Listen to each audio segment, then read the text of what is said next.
dog training, and this is Think Dog, a live web broadcast where we answer you guys' questions. Josh cannot be here today because he had something come up, so it's just going to be me. You guys are stuck with me. I did decide to grow my hair out, if you didn't notice. So please don't pay any attention to that. Just roll with it. Just roll with it. So if anybody has any questions, go ahead and ask. Otherwise, I can show videos or I can tell some jokes. Either way, we are live. This is Think Dog, a free web podcast, asking you guys or answering you guys' questions that you have, just trying to help y'all out. So let me know if you guys is everything okay? If you can hear me, see me. I'm testing out a new camera. The one I had before was kind of janky. So let me know if you guys are able to hear me and see me, just to make sure. Okay.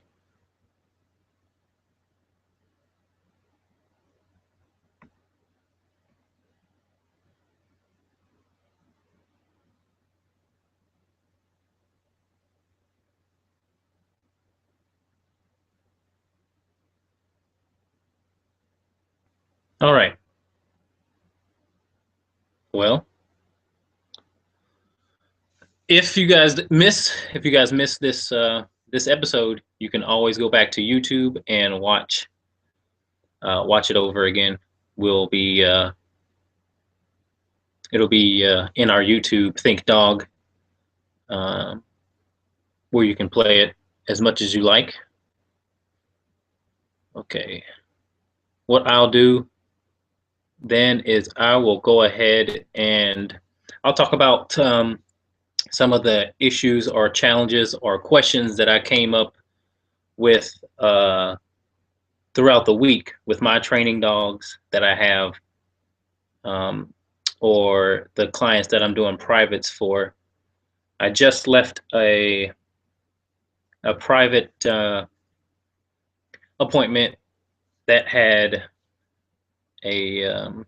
two dogs, and we were working on first of all, we were working on the walk. It was the first day, so I always work on the walk, and always work on the place command on the first appointment of the program.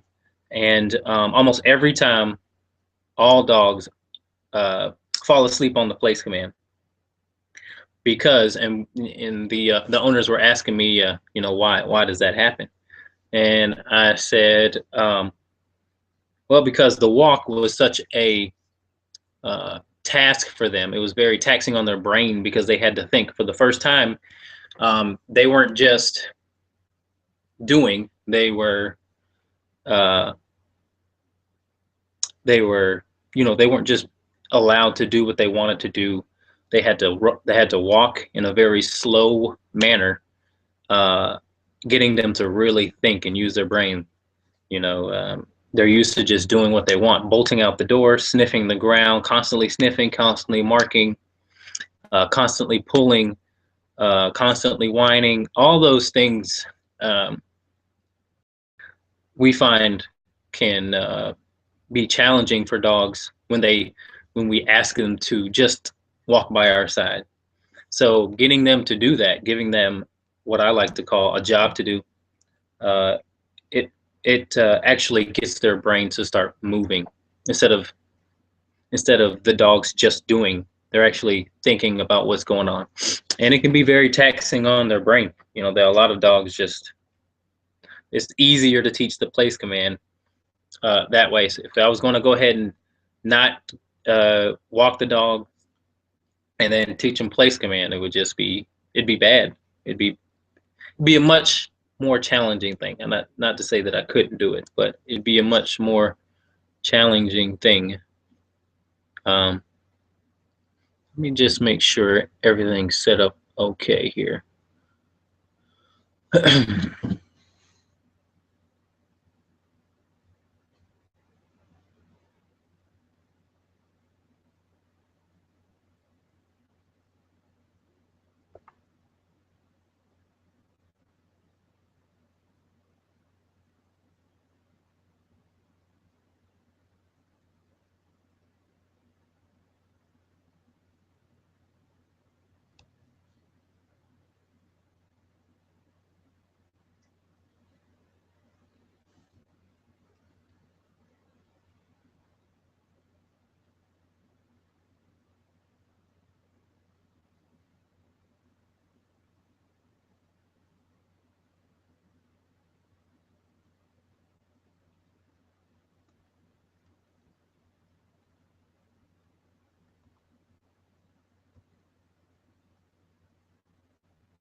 Dog training, and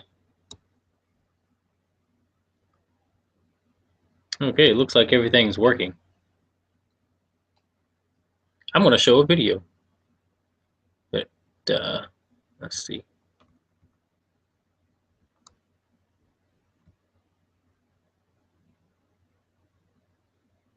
Okay, one of the things that I really stress in my dog training is the non-negotiables. And what I mean by non-negotiables is giving your dog something to do that he actually has to do. We have to, if you're having challenges with your dog as far as not listening to you when it comes to just walking, okay, or your dog is constantly barking, or like I mentioned before, pulling on the walk. Uh, what you want to do is give these dogs jobs that are non-negotiable. So I want to show you a video of a non-negotiable job and how to get that non-negotiable task that we're going to give them, and try it out and see how it helps you guys, because it really is important to get through to the dog that some things we shouldn't be asking you over and over and over to do. We want to get to a point where we can ask our dog one time to do something and then they do it. Okay, so let's see. I can show you guys.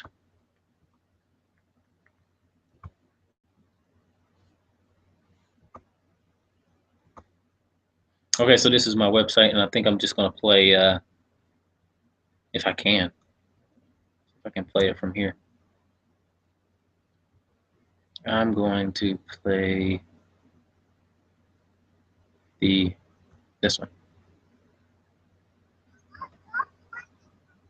I hope you guys can see that.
Okay, so hopefully you guys could see that instead of just seeing me uh, not doing anything. Um, so yeah, that is the how-to down. Let me see. Stop sharing. There we go. Okay, that is the how-to down. Uh, that is a very, very basic, but a very good skill that your dog should learn. It'll pay big dividends in a lot of different things when guests come over. Instead of barging the door, instead of jumping on people, instead of biting people. Some dogs even bite from that. They're in a down. If you can keep your dog from doing that, then you're going somewhere. I think, like I said before, I think the down is one of the best skills you can learn. And, you know, so anyway, that is the non-negotiable down. So the non-negotiable down just means, you must go down at this moment. And if you teach your dog a lot of non-negotiable things, it really helps them with their fears. It really helps them with their anxiety. It might even help your dog, not bite people. You can help a dog through crate anxiety, storm anxiety, every kind of fear and thing. If you got a good solid down from that, then you can help your dog in many, many ways. So that is one of the non-negotiables that we teach our dogs here. It really helps them out.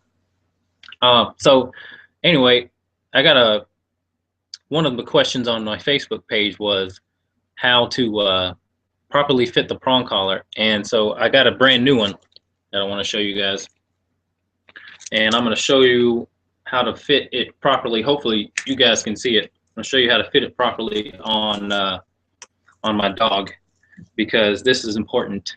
We use Hermspringer prong collars. They're German made, and we don't get ours from Petco or PetSmart. Those are very, very cheap, and sometimes they have those rigid edges. The ones that we work with are rounded, and they don't ever hurt dogs. We use it very gently and in a very effective communicative way, where our dogs just learn how to turn off the pressure without any confusion. So once it starts getting uncomfortable for dogs, that's when they start getting confused. So I'll go ahead and I'll show you guys where to position this on your dog. Okay, Mama, come here. Come. Come here, babe. There we go. Okay. Okay. So here's the prong collar. And here's the dog. So what you want to do is put the prong collar over the regular collar like this. So the regular collar is here. You want to put the prong collar up high, and it should fit snug. It'll even be more effective if it can fit snug like that. And then it should go up high just like this, to where it's not falling down. To where it's not falling down on her right here. A lot of prong collars they slide down here.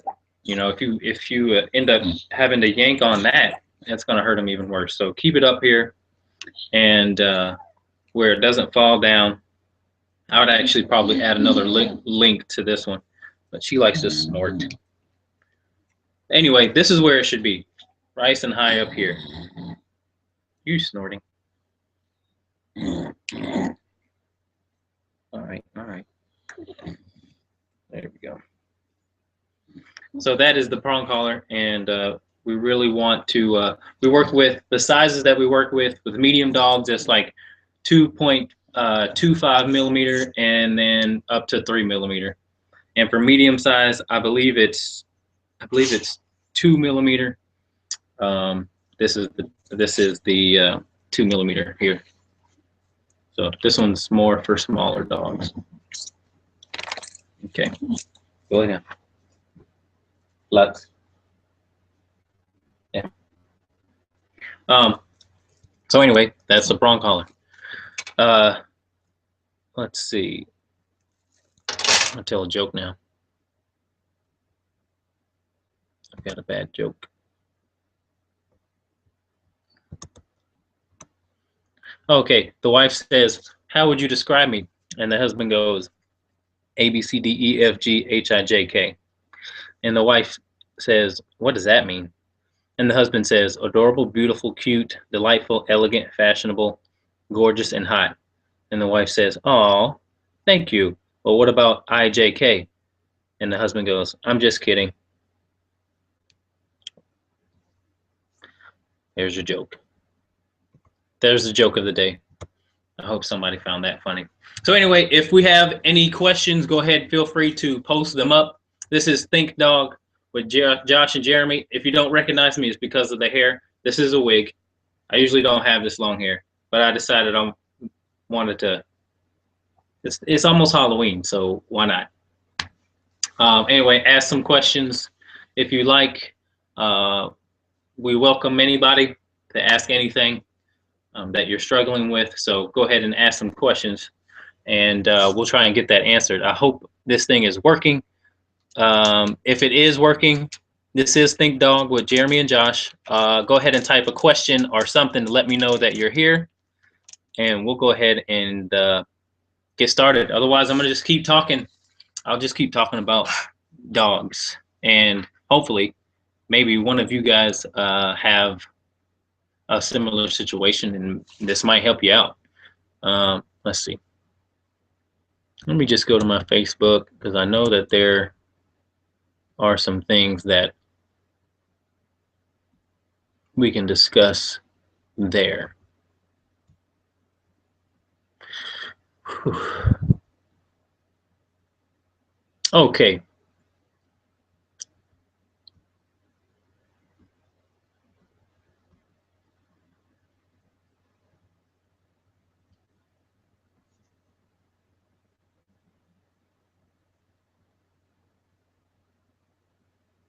Okay, let's go ahead and just talk about crate aggression. I just had a dog leave me that was extremely crate aggressive.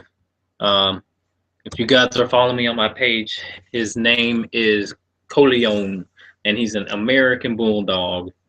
Very, very crate aggressive. I think I can show you guys just how crate aggressive he was. Let me just try and pull up the video, because we'll show you the video and then we'll talk about it a little bit more. He is about, I think he's between 2 and 4, and had a couple bites on his record. He let's see, okay. Okay. So screen share. Boom.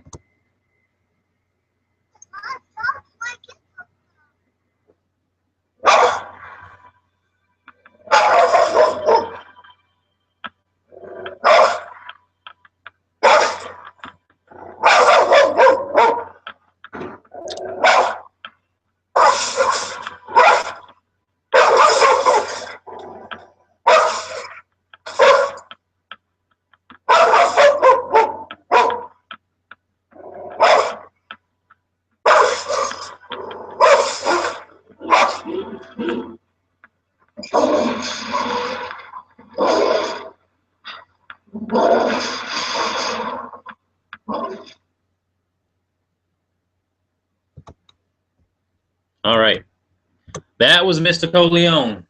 And, oh, we got a question. Okay, hi Lindsay, thank you for tuning in. I appreciate it. We have a question. We have somebody. Okay, she says, hi, I have a border collie / shepherd mix who has been through basic obedience, and she is just nervous in general. She knows sit, down, stay, wait, place, etc. She barks at any sound outside, and I don't know how to stop this. We live in an apartment. So thank you for asking. Thank you. So what I would do with that dog is a few things. But first and foremost, if she's really obedient, then you already are ahead of the game. And thank you for going ahead and getting her prior training. What you can do is go ahead and teach her the place command. Try to give, oh, sorry, ran out of type room. She's also nervous around strangers, and she takes her a long time to warm up to people. I try to give her structure with making her wait for coming out of the crate and for food and doorways. How can I help her even more? Okay, this is a good question, because you know there's a lot of dogs that come to me that have had basic obedience, and the big question is, okay, she does know how to sit down, stay, and all of that, but does she know how to sit down and stay when it really matters? And it's in your situation when there's nervous and about strangers. So can she down while she's nervous and or while there's strangers around? If she can do those things, then that nervousness goes away. I just had posted a video about how to down, giving the non-negotiable, because we want our dogs to be able to down the first time we say it, and we only have to say it once, not having to keep reminding them over and over again to down. So a lot of dogs know how to down, a lot of dogs know how to sit, but can they down despite what makes them feel a certain way? And that is the difference. So what we teach is non-negotiable downs. We use the prong collar and or the e-collar or whatever, and we make sure that they go down the first time we ask them, despite what's going on. And then we add distractions. So you might want to, if strangers are coming into your place and she's nervous about them, I would go ahead and put her in a down or by her bed or something like that, and make sure she stays there. That way, it's you taking control of the situation and actually telling your dog, hey, there's no reason to be nervous or barky or anything like that. And don't mind her if she barks from the place, that's fine.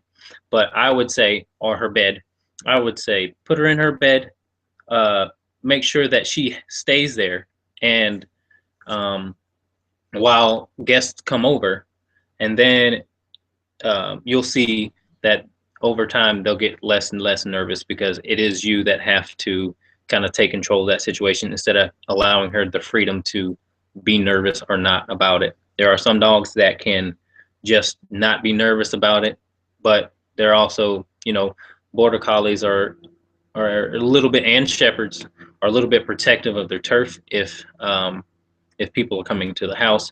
So we have to do a pretty good job of just advocating for them and telling them uh, by a way of putting them in a down or in a place or in their bed non-negotiably that whatever comes through that door is okay, is in fact okay, and you don't have to be nervous about it. So in summary, go ahead and try and teach your dog how to stay down with distractions, um, and have people come in and out of the door, or you can put your dog in a down and just open the door. That'll be a distraction enough because you probably get nervous about that. So um, I hope that works for you, Lindsay Adams. Again, thanks for your questions. If you have another one, you can go ahead and ask. We'll be here. I was going to talk about crate aggression, but you guys asked that question, so I will talk about that if we don't have any more questions.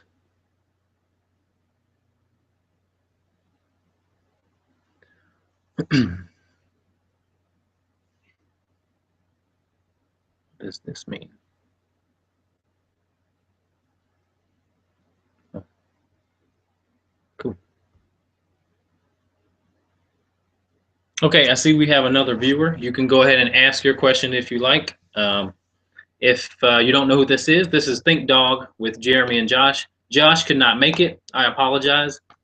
He had something come up, and so you're just stuck with me. I usually don't have this afro. The afro is just me being silly. It's close to Halloween. I was going to wear a Slim Jim costume, but I don't think Josh liked the idea of that. So I was like, yeah, he might be right. People might not take me seriously if I'm having a Slim Jim costume on. So I decided not to go with the Slim Jim, but I'm rocking the afro, answering you guys' questions. So you guys can ask away if you have another question. Okay. Well, oh, here we go. From Lindsay. Okay, I'm going to select it. Okay, Lindsay. You're asking, what about barking with sounds outside? Nothing seems to help calm her. Sometimes place works for that, and sometimes not. So, if you don't have the e-collar, I would go ahead and try and research e-collar training. Make sure you get with a trainer that can properly condition your dog for the e-collar. But basically, you can go ahead and e-collar trainer, and once you get her e-collar conditioned, what I usually do is find her working level, and it's usually a low working level. We work with e-collars that have 100 levels, and humans don't feel it until about 20, so very gentle stuff. What you could do with the e-collar is basically tell her quiet while giving her stimulation at the same time. That usually works with about 95% of the dogs that come in with me. So I've had some real barky dogs that even charge the door despite what's going on. Or there could be a squirrel in the window, and we had a big dog that would charge the window. So any sound set him off, and we really e-collar conditioned him to stay in place while that was going on. The other thing you can do if that doesn't work is prong collar and leash on in the house, teaching them place, and try giving them a prong collar correction. But basically, the consequence has to be good enough to help her realize that the barking just has to stop. Okay, hope that helps. All right, we got another question from Lexi. Thank you, Lexi, for coming in and watching.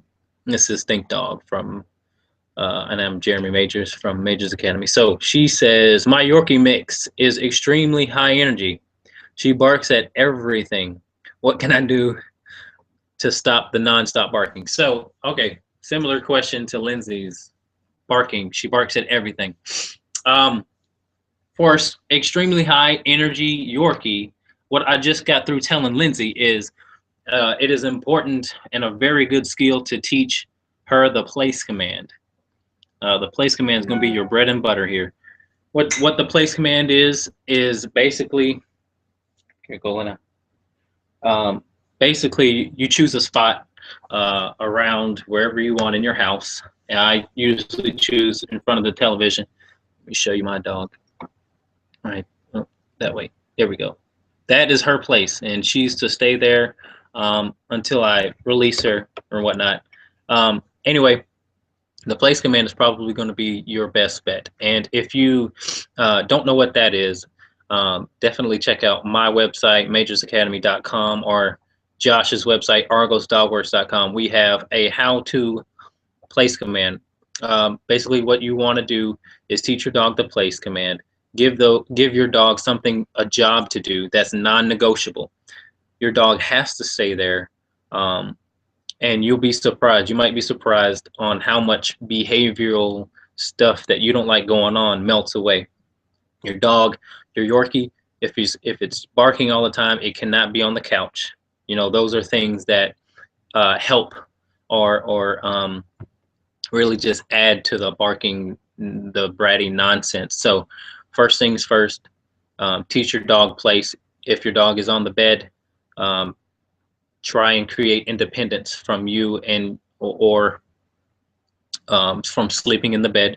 So even give your dog a place to stay, you know, besides the bed. I'm not sure if that's the case with you, but there are a lot of people with little dogs that tend to do that, which causes an insecurity with them though. So we want to teach our dogs independence. Go ahead and teach a dog a place command, and you might be surprised on how those behavior issues melt away.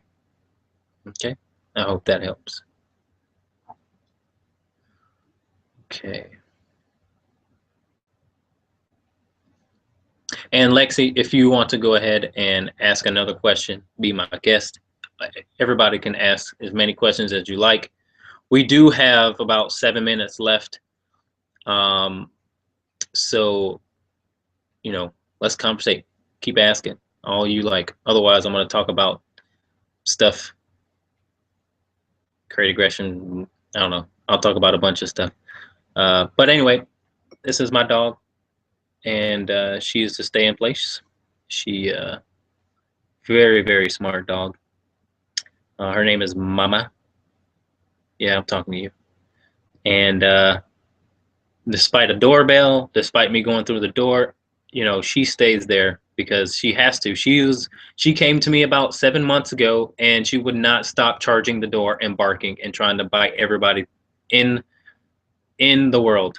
I mean, it didn't matter if it was me. She was trying to bite me through the door. I said, no, this cannot go on. So this place command here, you know, it's really, really helped her out. She doesn't even bark when the doorbell is going on. She's gotten so good. So, you know, we have to be consistent with the place command. And if we are, it'll pay big dividends, you guys. I promise. Oh, she's a door bolter, huh? And runs through the neighborhood and deals you. Oh Lord. Okay, I got one of those that I'm training right now, little schnoodle.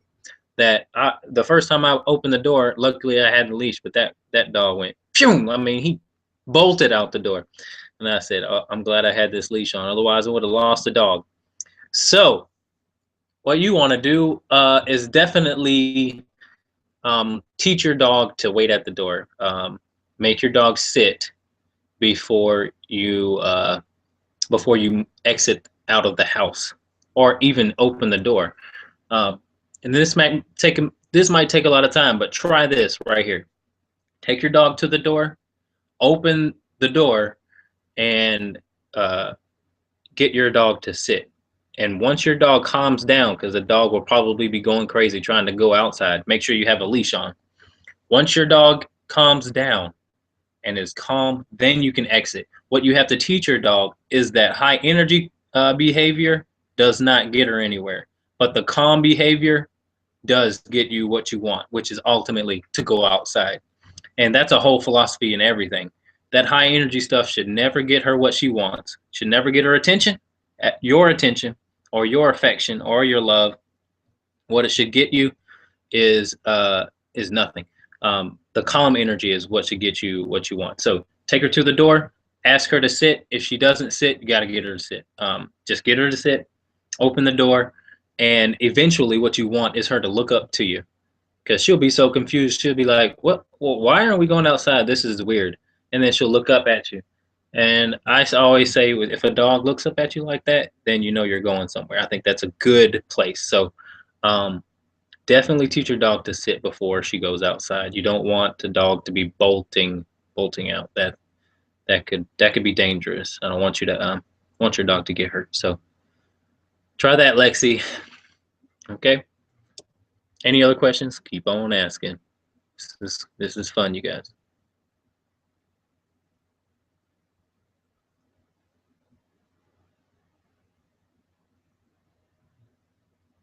Do I know Moose? I do know Moose. I actually went and seen Moose, and yeah, I worked with him a couple of times over there. Me and Josh used to work at the same job many years ago, so we're pretty close. Okay, so it says, "Do you know Moose?" Josh had for a while. Yep, he is the coolest I've seen that he has worked with. That reminds me of my Marion. Oh, she is nervous with walking around through weird places of cars. She is sometimes so hypervigilant that she won't take treats. Yeah, that's a very stressed dog. Um, dogs that don't take treats, man, they're going through it. They say, think about what that means for a dog. It's like, oh, you're welcome, Lacey. Thank you for watching. I hope you guys come back next week. Think about putting a piece of food in front of a dog's face, normally that they love, and them saying, "I don't even want any food right now," despite me usually wanting to eat it all the time, every time. I don't want this food. They've got to be stressed, so it's inhumane to keep your dog in that state of mind. And a lot of people's dogs are in that state of mind. 80% of dogs do not see their first birthday before they're dead. That is just downright. So we got work to do. Josh and I we have work to do, and it's for simple issues like barking, pulling, potty training. People give up on their dogs for these crazy issues, and it's not, it's just not anything too serious. They're way too young to just be given up on. So anyway, guys, I got to get going. It's 9:40 your time, Georgia time. It's 8:40 here. Think Dog is out of time, but I hope I made it worth it for you guys. Let me know how we can make it better, because we can, we will definitely do that. So anyway, I want to thank you guys again for coming. Please come back next week. Ask questions. Try the things that we just suggested, and if that doesn't work, we can definitely email me or email Josh, and we can help you through that. We'd love to have you and help you. So thank you guys for coming out, and I hope you guys enjoyed it. And look for us, not next week, but the week after, we will have episode 5, and hopefully Josh will be here. All right, guys. Thank you again. This is Jeremy from Majors Academy Dog Training in Green Bay, Wisconsin. And this is Think Dog, our live web podcast. Good night.